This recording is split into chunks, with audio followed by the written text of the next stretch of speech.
Fuji is a sacred mountain towards which all gazes turn and towards which Japan's soul has always looked for inspiration. 100 kilometers to the east lies Tokyo, the political and economic capital of Japan. 8 million people live in the center of Tokyo, which is 621 kilometers wide. Yet in 1945, after the victory of the Allied forces, Tokyo was but burned-out ruins.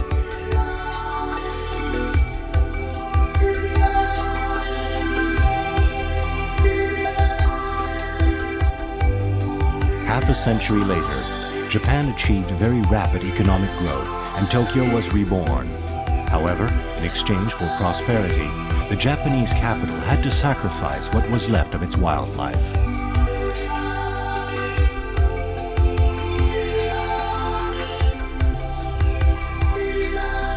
The Bay Area is now full of new office buildings and industrial plants. It used to be an area of shallow waters near the shore with abundant fish and shellfish. Now, almost all of Tokyo's coastline has been developed.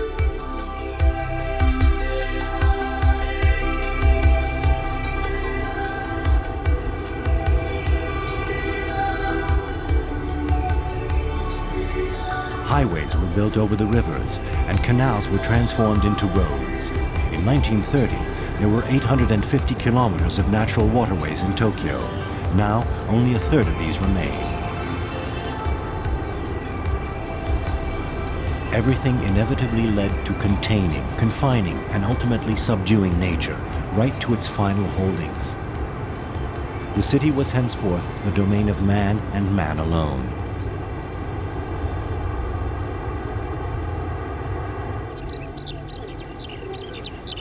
Despite man's indifference, nature resisted. The heartbeat of wildlife is still felt at different rhythms according to the changes of the seasons.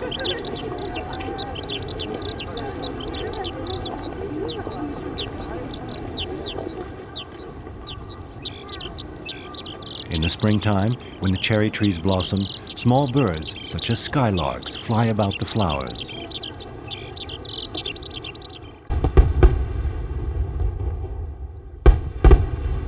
And while the fireworks light the summer sky, fireflies radiate their fairy lights near one of the city's downtown waterfronts.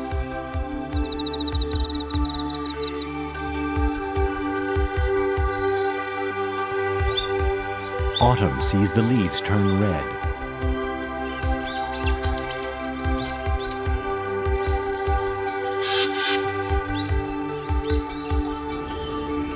Before hibernating, raccoon dogs living near human habitations venture out in public places in search of food to store for the winter.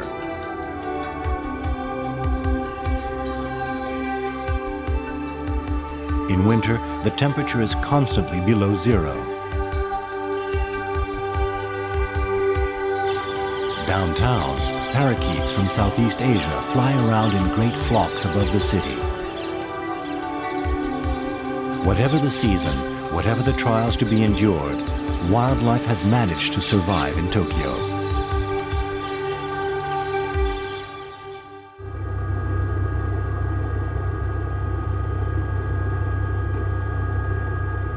Tokyo Bay, the gateway to the sea.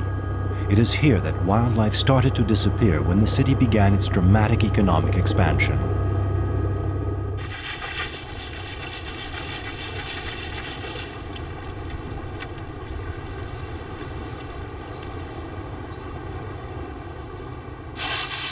Undisturbed until then, 90% of the natural coastline was built up. Fishermen were soon bringing up nets that were practically empty. Yet before the Second World War, these waters were the richest in fish in Japan and provided the bulk of the dietary needs of the city.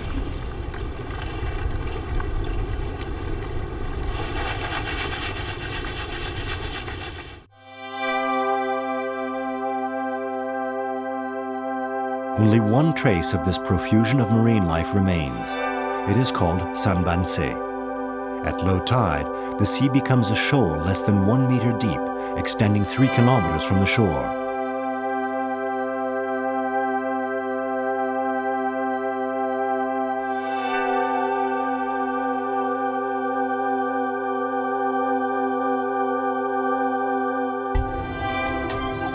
Sanbansi is therefore a paradise for waterfowl.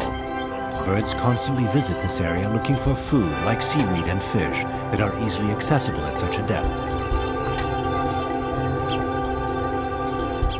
The greater scaup, whose favorite foods are seaweed and shellfish, is a frequent visitor at Sanbansi.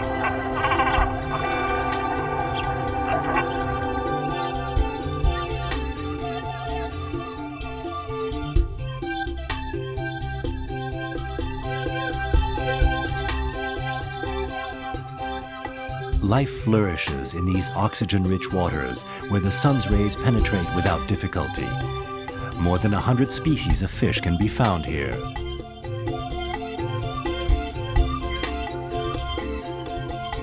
Red-striped triple-toothed gobies, fish about 10 centimeters long, are characteristic of the aquatic life of Sanbansi.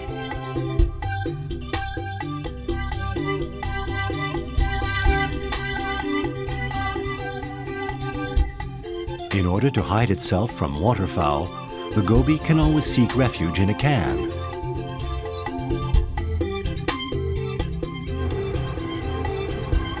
A great egret with a wingspan of nearly a meter.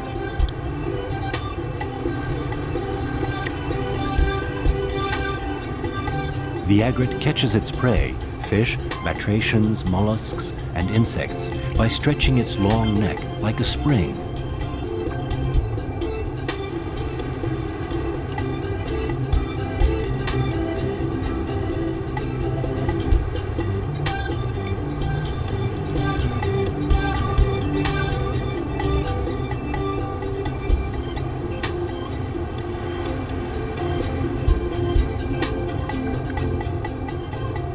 A balanced ecosystem has developed in Sanbansi, with waterfowl as the keystone of the system. During the 1960s, this kind of landscape was seen everywhere in the Bay of Tokyo. Today, however, waterfowl reign over a diminished area of just a few acres along the seashore.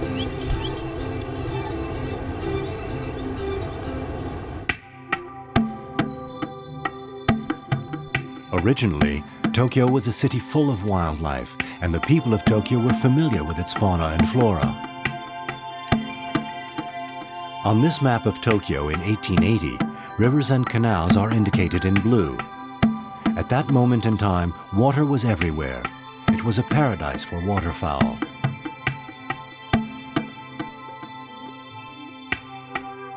Hiroshige Utagawa made this woodblock print in 1850. It shows people enjoying the blossoms and climbing mountains full of lush greenery. It also shows to what extent nature was present at the time. In 1850, Tokyo was still called Edo. With a population of more than 1 million, Edo was one of the biggest cities in the world. Nature changed its expression throughout the 4 seasons in Edo.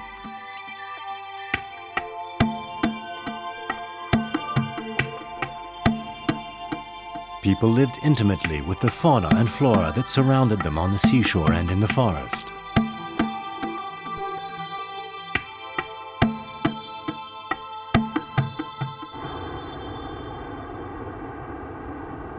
In more recent times, this complicity has had to be entirely rebuilt in a city that has been completely urbanized.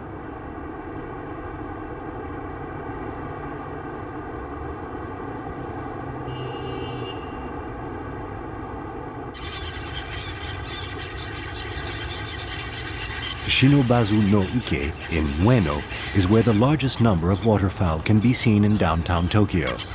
In autumn in particular, more than 4,000 ducks arrive from Russia and other countries to spend the winter in the fish-rich artificial ponds of Tokyo.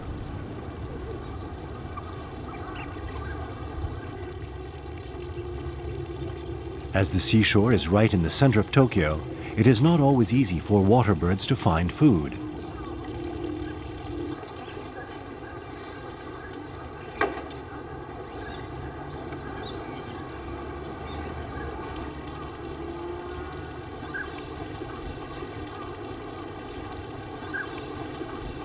Alone, the plants growing in this pond are not sufficient to feed all of the birds.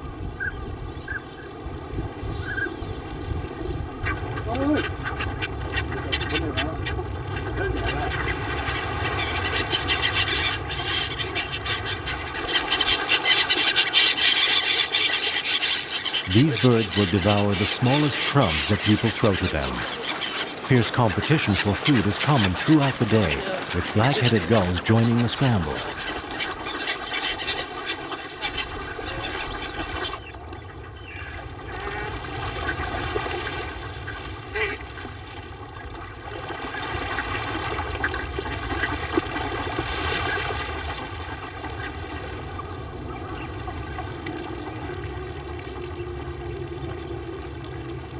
Even greater scallops, who normally look for their meager feed at the bottom of the pond, come begging for crumbs from human beings.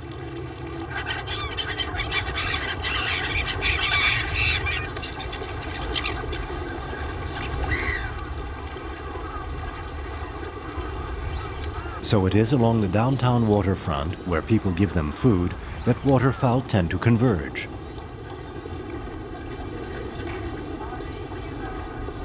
Many of them have adapted to this kind of dependence and are now used to it.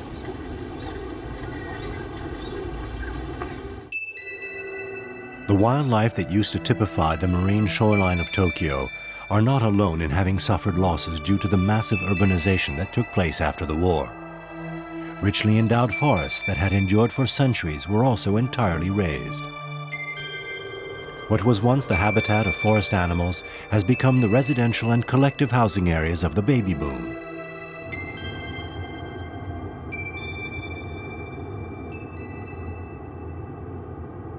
As human living space expanded dramatically, the habitat of animals was reduced. The only recourse left to the animals was to invade human territory.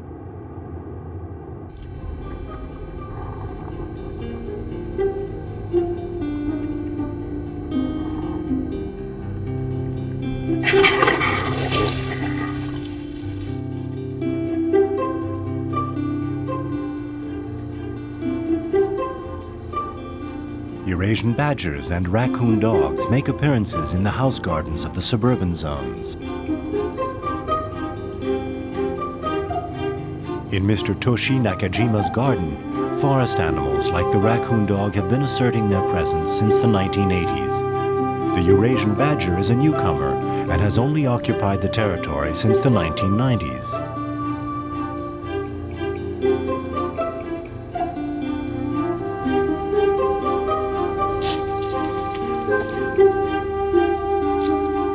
Each night, Mr. Nakajima prepares a vegetable-based meal for the badgers that frequent his garden. The entire family is there, the mother to the right, and the eldest son, who is a year old, to the left.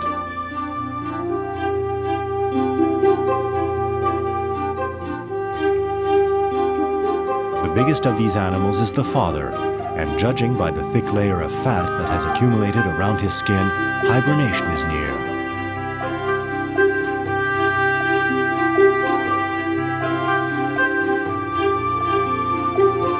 In Mr. Nakajima's garden, badgers and raccoon dogs alike have found a nice place to feed.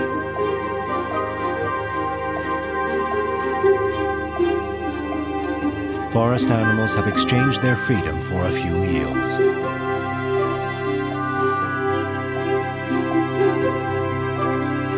Among them are foxes that are as familiar as raccoon dogs to the Japanese people. Nothing predisposes foxes, who are wilder and carnivorous, to becoming urbanites. However, as urbanization expanded from the center of Tokyo to the peripheral zones, it engulfed their territory.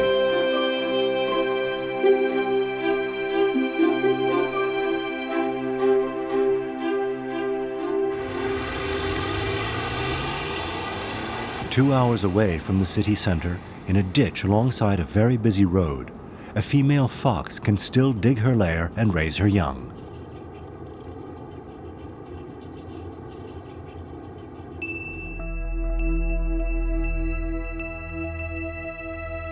During the parenting period, the tunnel is constructed with several entrances to form a labyrinth in order to protect the children from intruders.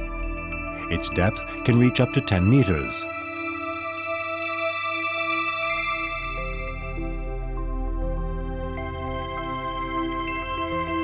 Fox cubs remain hidden in the deepest area at the end of the tunnel.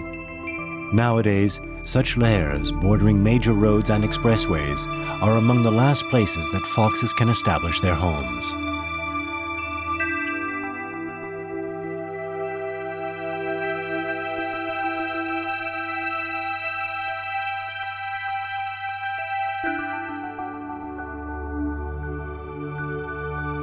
Foxes feed mainly on small field mice and moles.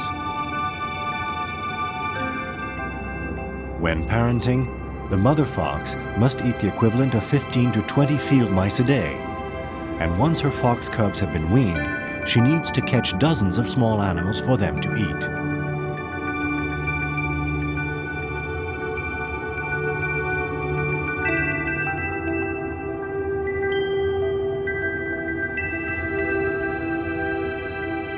In fact, it is because their food needs are so great that they sometimes attack and catch livestock, like chickens. In order to survive, foxes are obliged to move into human territories.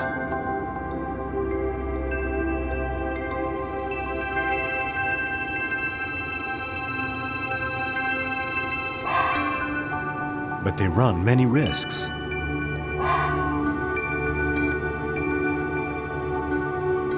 The attack of wild dogs,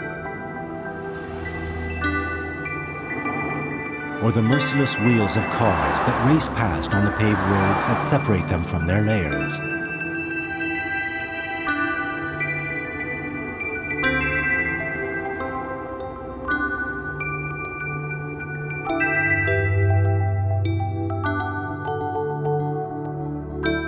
Foxes have chosen a more difficult life than the raccoon dogs, but at least they have kept some semblance of being wild.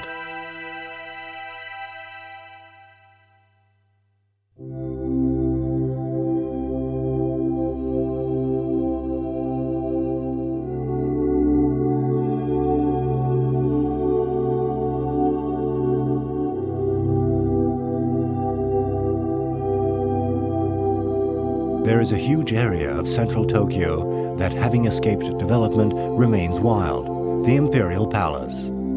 The distance around the palace is approximately 5 kilometers. Most of the area within is filled with trees. It is almost like a green island floating amidst an ocean of steel and concrete. The castle was built on this very spot in 1450. It stood in the middle of this forest that no one has touched since.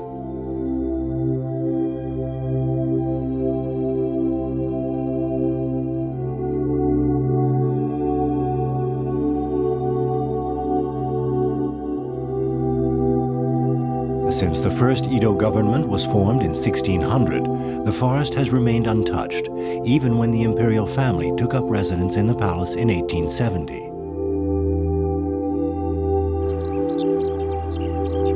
When spring comes, the outer moat is filled with cherry blossoms.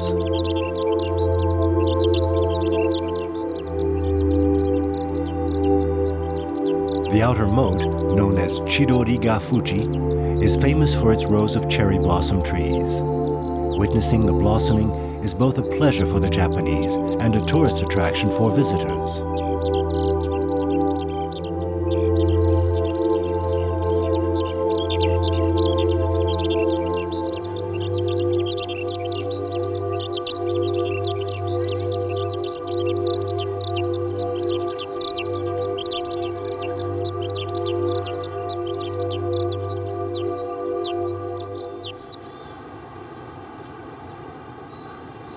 In contrast with the outer moat, which is blasted with the noises of the city, a profound stillness reigns in the heart of the enclosure.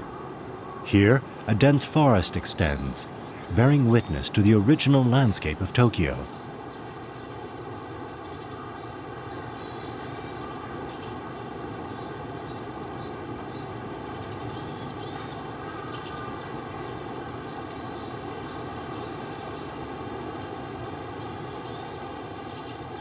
There are more than 100 tree and plant species, and a rich animal life watched over by the ancient trees.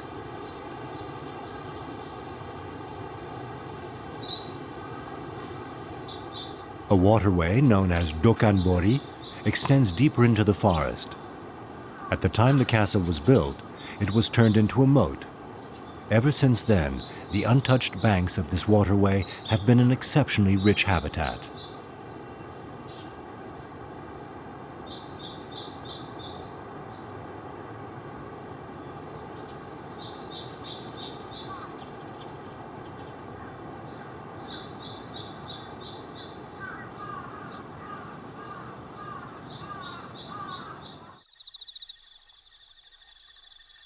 At times, in June for example, multitudes of insects gather on the banks of the Dokanbori moat. A firefly leads the troop.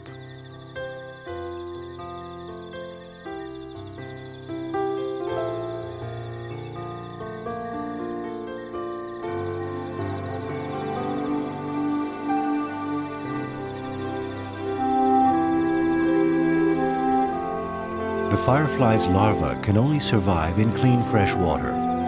Great numbers of dragonflies fly over the waterways.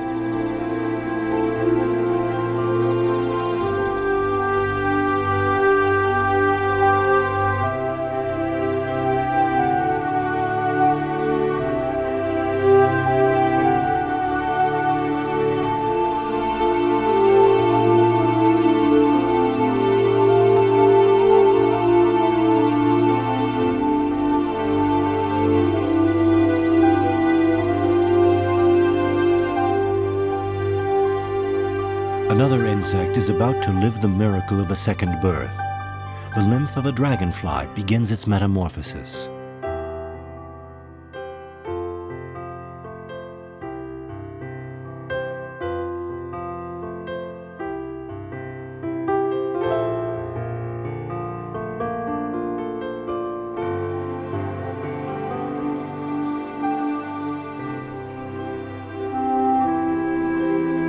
The larva is that of Anax parthenope julius. At one time, the children of Tokyo enthusiastically chased dragonflies. The reduction of wetlands around Tokyo has made it less and less likely to sight this species.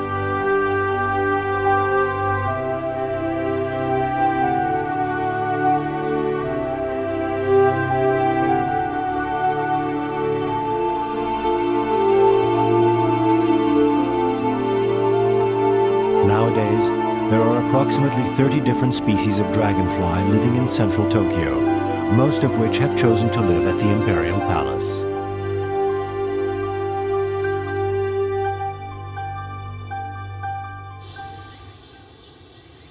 August. In the middle of summer, the lotus flowers have begun to bloom.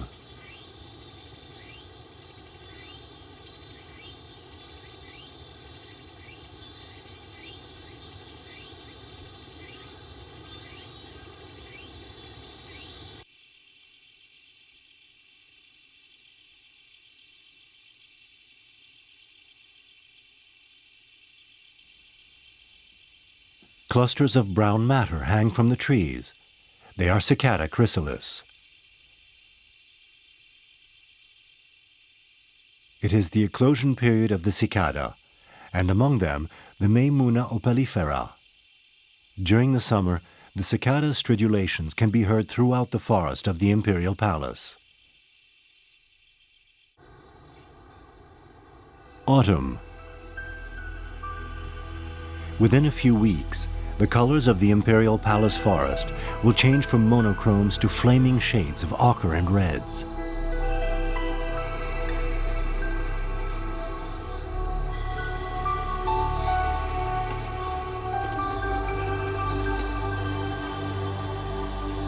The gray herons have come in search of food,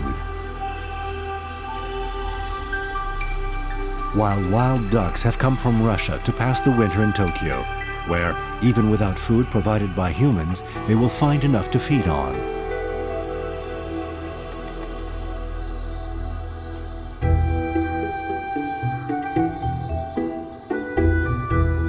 Common shovelers use their distinctive spatula-shaped beaks to filter water and retain the mollusks and small crustaceans they thrive on.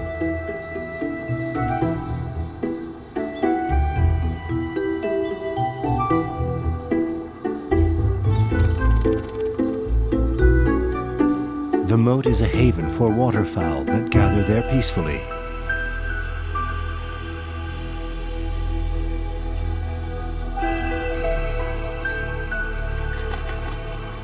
Suddenly, a small heron takes off. A northern goshawk follows in pursuit. Like some of its fellow creatures, this bird of prey, a cousin of the sparrowhawk, has found refuge in the enclosure of the imperial palace. The number of northern goshawks has decreased in Japan to the point that it has been designated an endangered species by the government.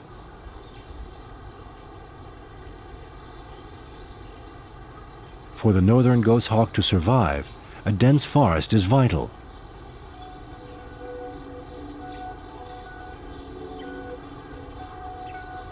Only the forest of the palace in the heart of the city can offer the habitat it needs, an ecosystem that has withstood time since 1450.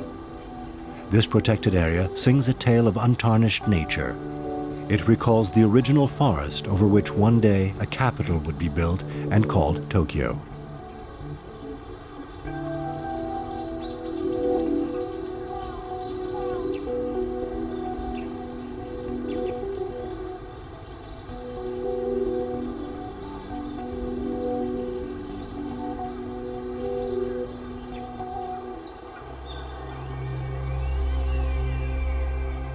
Winter.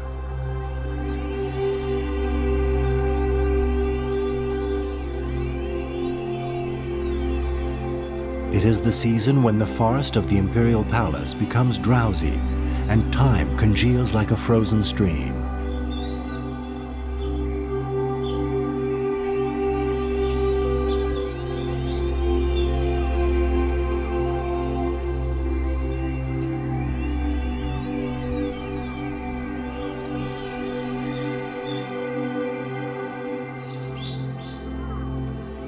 In the forest, however, new lives are getting ready to be born.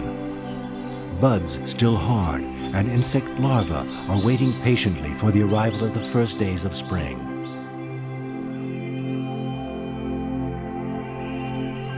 The average annual temperature in Tokyo is 16.9 degrees Celsius, with an annual rainfall of 1,600 millimeters. The temperate climate and moderate rainfall have enabled the forest to prosper.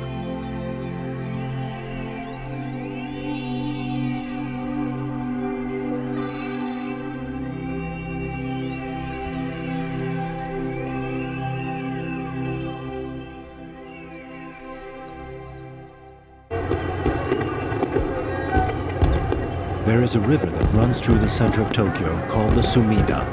Every summer, a fireworks festival is organized here.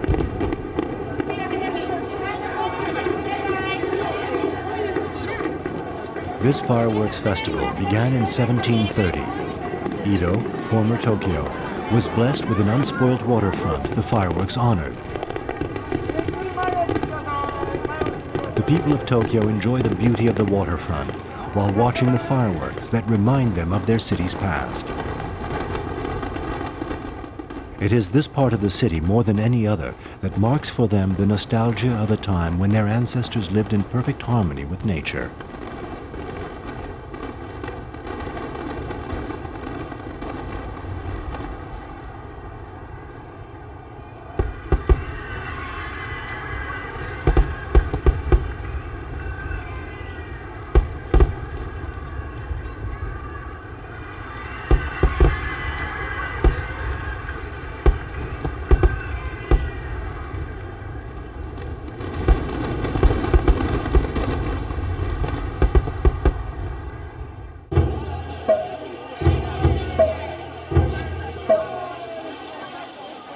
The cycle of the seasons is celebrated at the Senso Temple in the Asakusa quarter of Tokyo. People come to pray here in the hopes of prosperity and happiness, and dances are offered every spring and summer.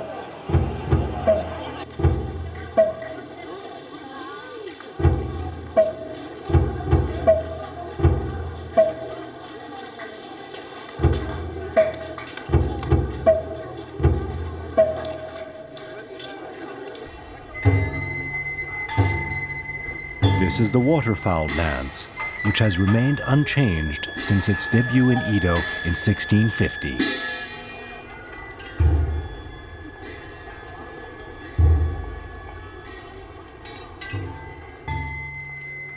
The White Heron Dance.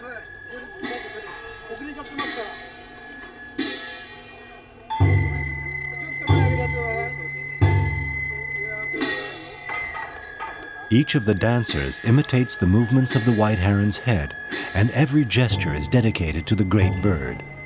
It is this grace that will ritually drive away the evil spirits and favor an abundant harvest. The white heron is a familiar bird that still flies over Tokyo today. The inhabitants of the capital have always believed that it is a bird that can bring good luck if the proper prayers are offered.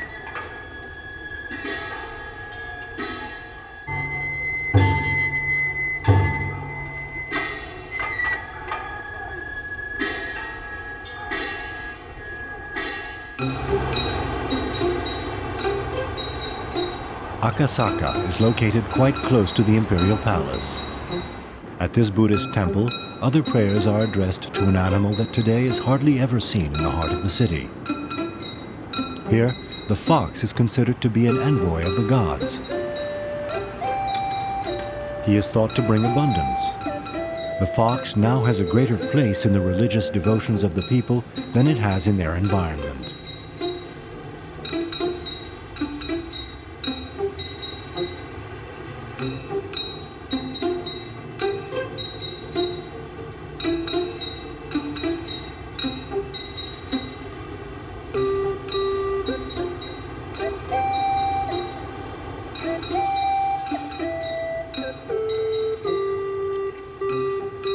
Events like the fireworks festival and religious ceremonies bear witness to the importance of the role that nature has traditionally played in the culture of Tokyo. Yet the megalopolis of Tokyo is made of concrete and asphalt.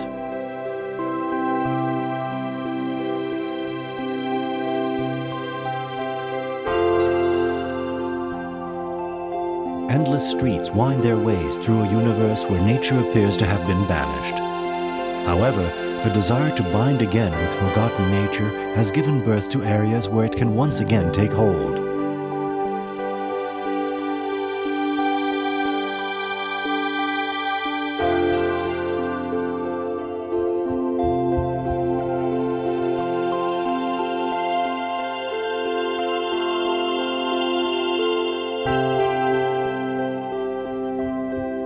Rice and vegetables are being grown on the roof of this house, and every little patch of green is looked after with tender, loving care by the inhabitants.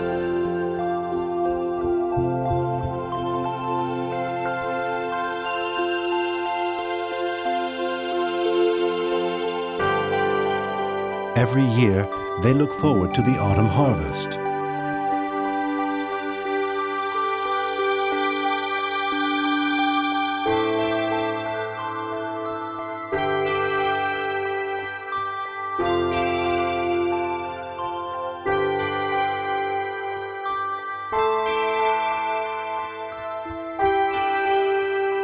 On the top of a building in Ginza, an upmarket shopping district, a temple for the business community, hidden among trees and plants, offers a peaceful place where people come to relieve their stress from work.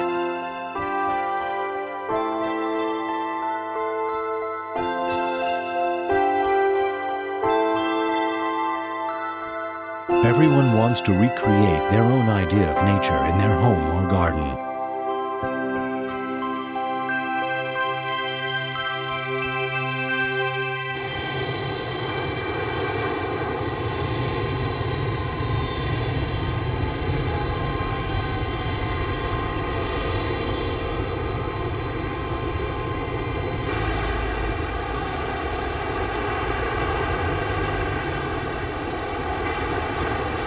Japan is one of the largest importers of pets.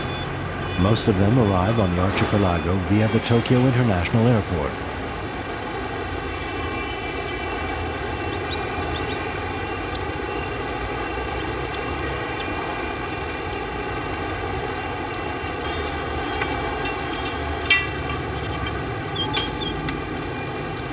The Japanese import 300 million pets a year, which is the equivalent to almost 3 times that of the entire Japanese population.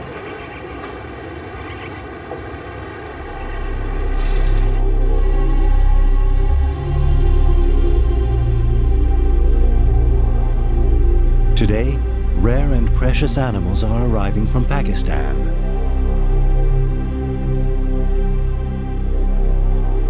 A spider gecko.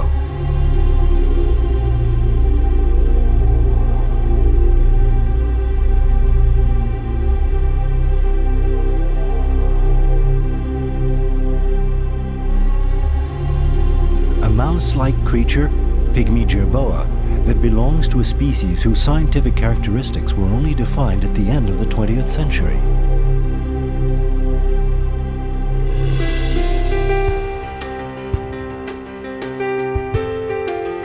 Such rare animals as these are quickly grabbed up in Tokyo.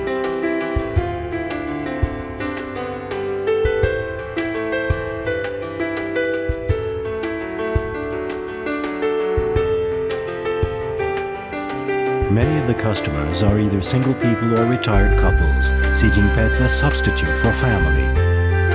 Acquiring an unusual little animal is also a way of distinguishing oneself and proclaiming one's individuality in a city and a country where collective values dominate.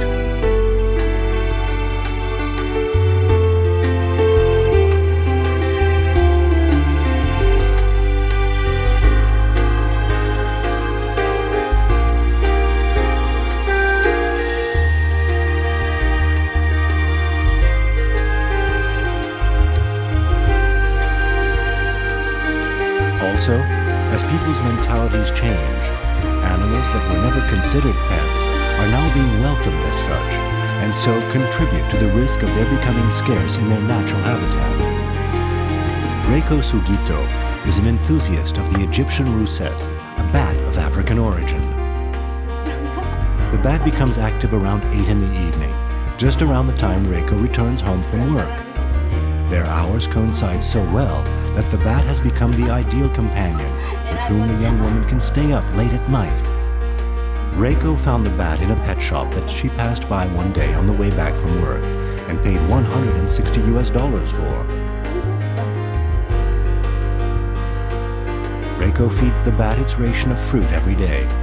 However, the young woman had to learn all there was to know about how to look after it, as, unlike domesticated dogs and cats, instructions are rarely included with exotic animals.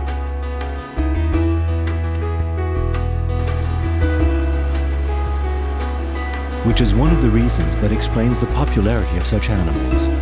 They are like a game that you have to learn from scratch. There are those that even try to create an aquatic world in a forgotten room of their house. Masahide Okihara is an advertising agent who works mostly from his home, slaving over his desk on his computer every day. He has built his own aquarium in his office, in which there is an alligator gar, a fish whose body structure has not changed for 200 million years. He paid $80 for it.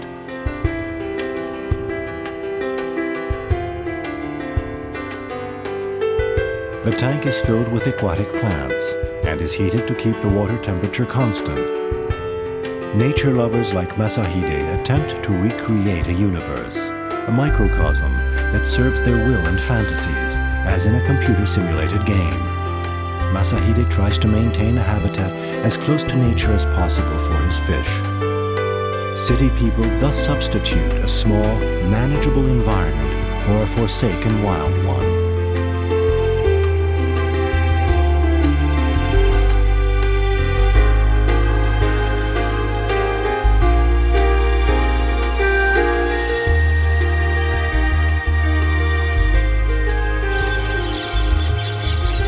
However, this phenomenon of importing pets can trigger unexpected results.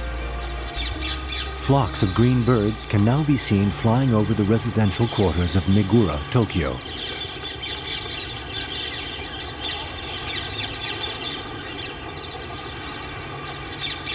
These birds are Indian redneck parakeets of South Asian origin. They were pet parakeets, but some have escaped and reverted to their wild state.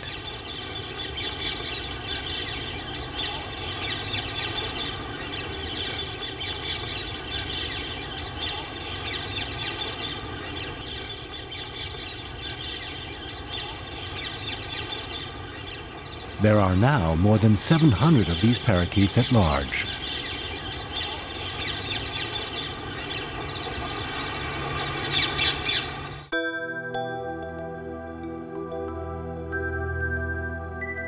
As the number of imported pets increases, so do the number of abandoned pets. In the Mizumoto Park, there are canals that date back to the Edo period.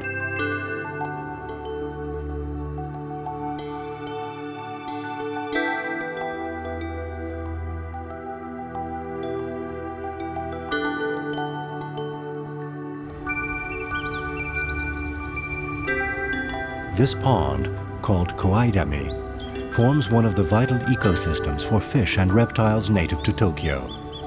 In recent years, however, the intrusion of a population of abandoned imported turtles has changed its entire physiognomy.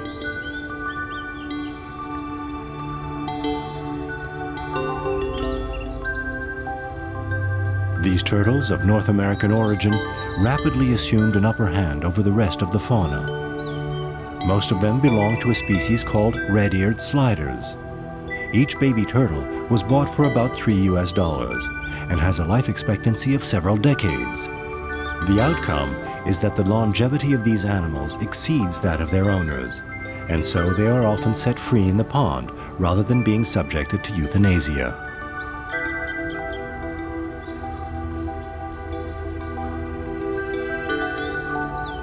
Many domestic pets thus become feral.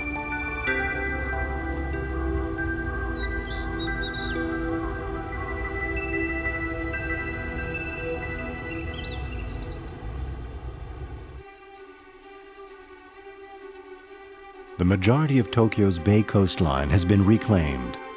Sanban-si, however, is one area that we have seen remains practically intact.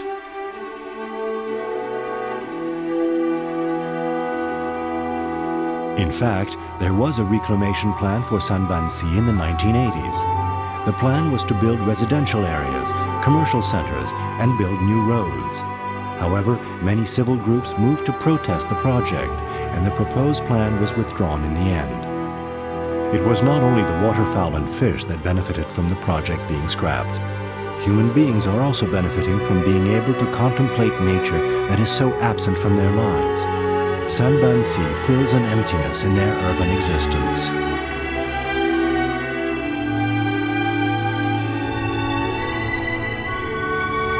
At Sanban-si, during the winter season, migratory birds arrive from Russia in great numbers.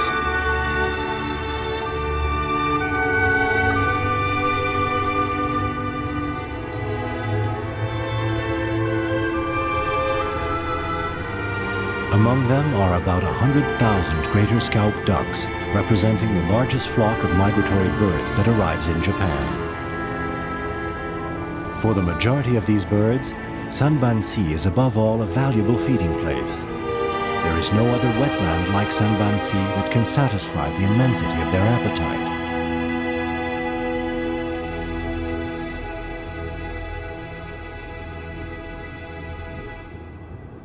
Other ducks join the scaups.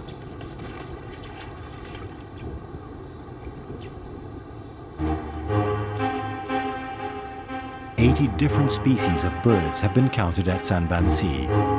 Food is so abundant that there is no squabbling.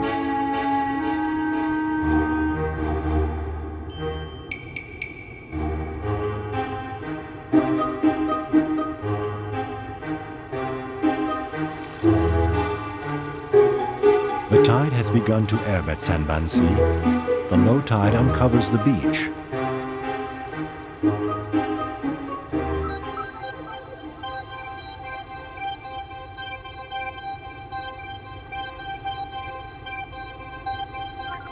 It is at this time that the hermit crabs, rock crabs, and lugworms come out of hiding from the sand.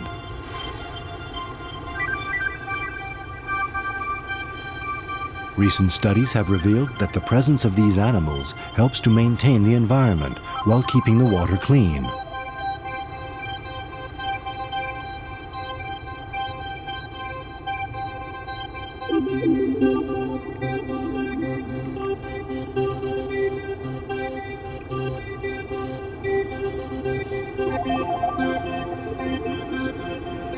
During the winter, certain birds like the dunlin, also from Russia, favor the beach at Sanban-si.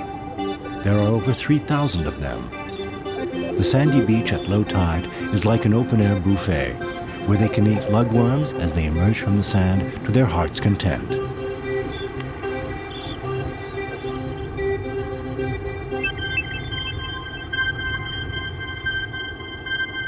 Birds of the heron family feed on crustaceans, mollusks, and small fish as the tide comes in.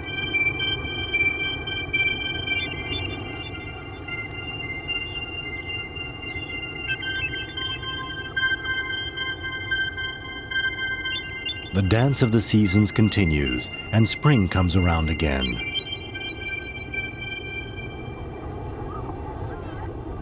When the weather becomes mild, Sanbansi is crowded with family outings.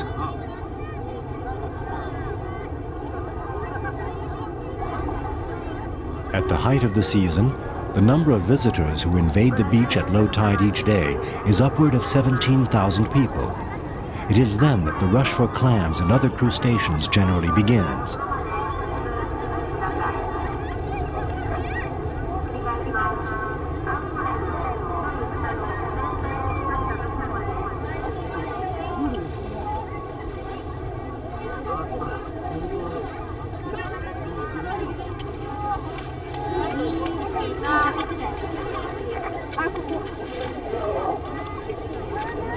Digging out short-necked clams hidden in the sand is a ritual pleasure for the inhabitants of Tokyo while they take in the crisp, fresh sea breeze.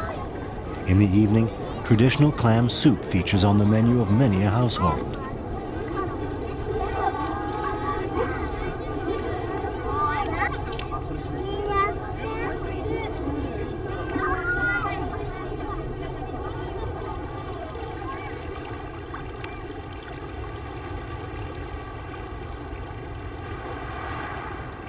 At Sanbansi, people can still feel a link with nature as they did long ago.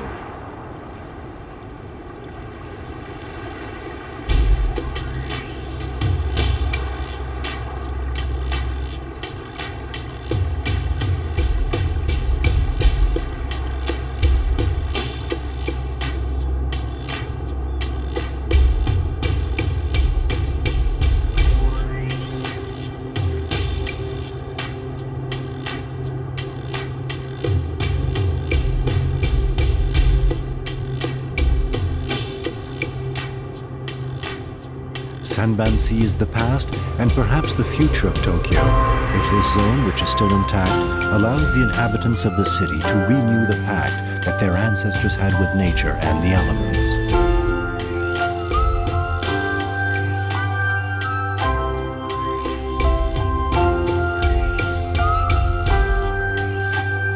Sanbansi is not only a paradise for water birds, but also a reminder for the Japanese of the benefits that nature offers mankind and the need to manage it wisely.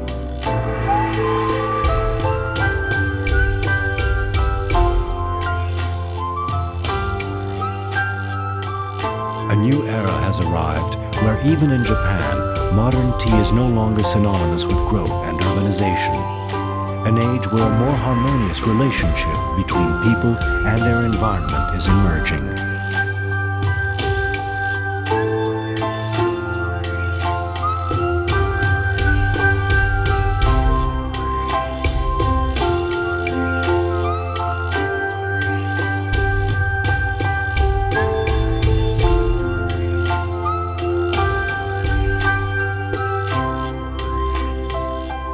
Excessive and sometimes abusive love that Tokyo residents have for wild and pet animals indicates a lack of contact with nature and their own natural origins.